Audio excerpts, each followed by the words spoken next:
Welcome to my game development laboratory. These past 2 weeks I've been making some good progress on the wizard game, even though quite slowly. The game is starting to take shape now. Let me walk you through the features I implemented. So the user interface is pretty simple. We have some real-time information up here on the right, a menu that will contain some options at some point. It only has the quit button for now. A help tab with the game controls and the commands for the chat. The chat itself. And on the opposite side of the screen is the spell inventory. It will have a notification feature as well at some point that will indicate when new spells are picked up.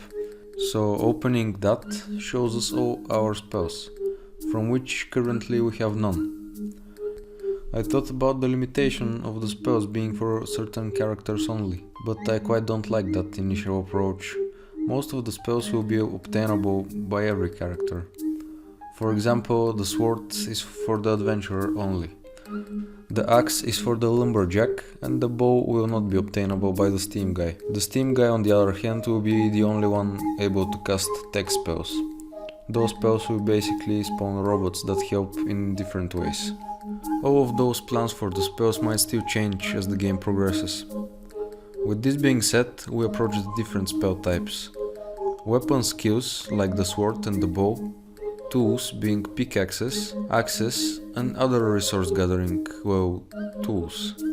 Then traps, space, light, healing, fire and craft being self-explanatory. Craft doesn't mean that the player can craft spells, that's just the category. Grenade goes in there, for example.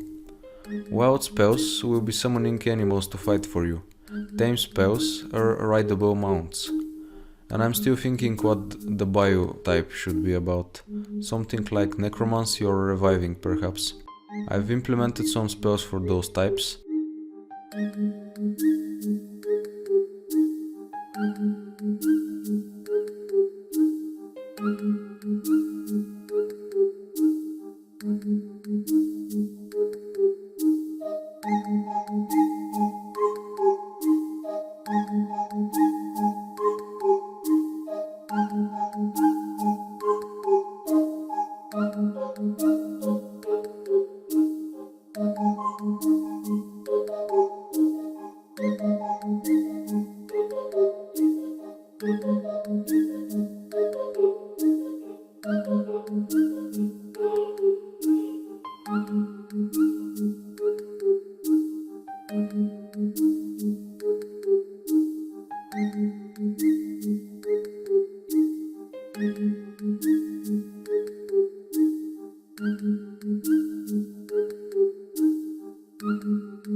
Here are some interesting properties for the spells.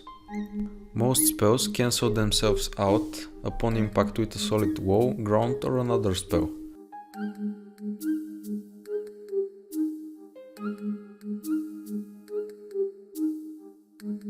Only the traps can interact with the players and get triggered for now. Once I add health and polish the multiplayer aspect, other spells will damage the player as well. Some of the spells can be casted a limited amount of times.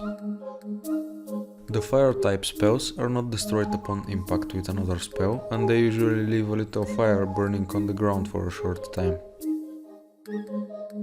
I will be adding more spells, unique features and properties for the spells and their types in the next episode.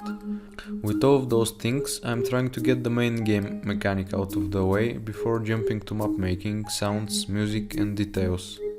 So if you find all of this interesting, make sure you stick around for the next devlog, where we will be going over the spell interactions and the multiplayer combat.